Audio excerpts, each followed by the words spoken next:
What if I told you that Scotland's biggest political party, the SNP, is facing a financial and political crisis that could shake the foundations of its future? We're talking about a party that once boasted over 125,000 members, now reduced to less than half that number.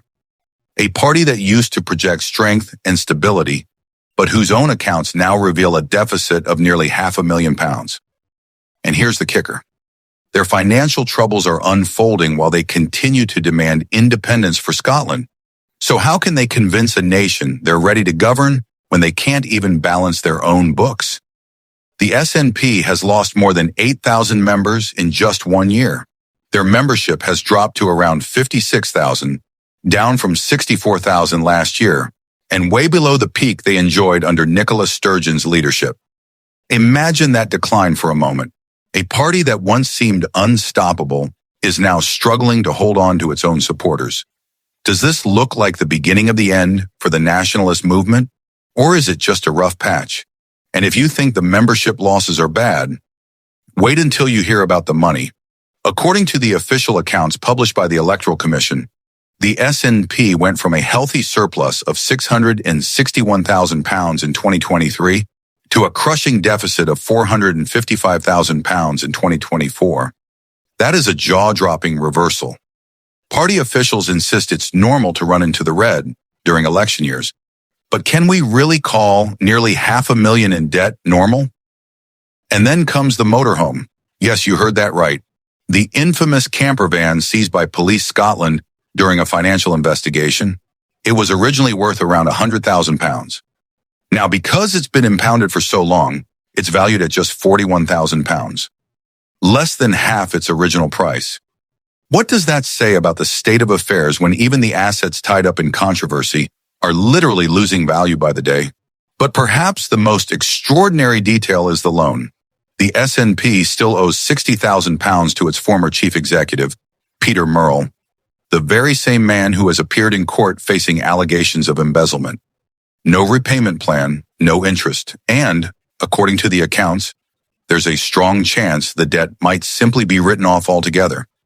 How can the SNP talk about financial responsibility when such a glaring question mark hangs over their own books?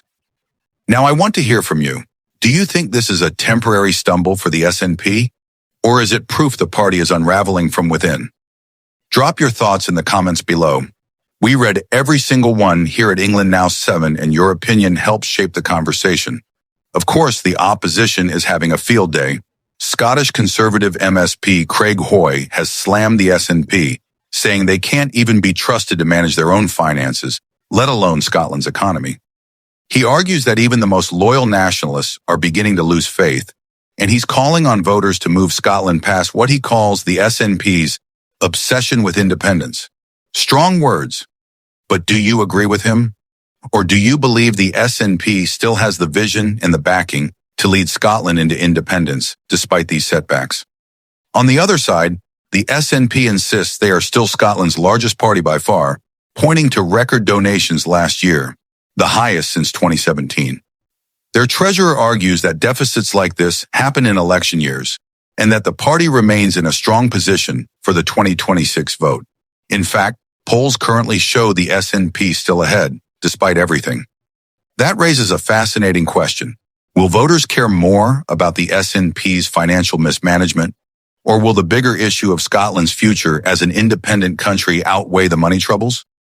And this is where the story gets really interesting, because what we're seeing isn't just about numbers in a spreadsheet or one dodgy motorhome. It's about trust. It's about whether Scots believe the SNP can deliver on the promise of independence when their own house looks so unstable. Politics, after all, isn't just about policies. It's about credibility. And right now, the SNP is fighting to keep theirs. So let me ask you this.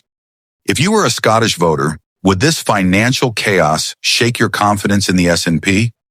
Or do you think these are just teething problems for a party preparing for the next big battle? Let us know what you think down below. And while you're there, don't forget to subscribe to England Now 7 and hit the notification bell so you don't miss our deep dives into the biggest stories shaping British politics today. Because one thing's for sure, this isn't just about the SNP. It's about what happens when a political movement built on ambition collides with the harsh reality of money, accountability, and trust. And as Scotland edges closer to another defining election, the cracks we're seeing now could decide the future of an entire nation. Sources: The Independent, PA Media, Electoral Commission.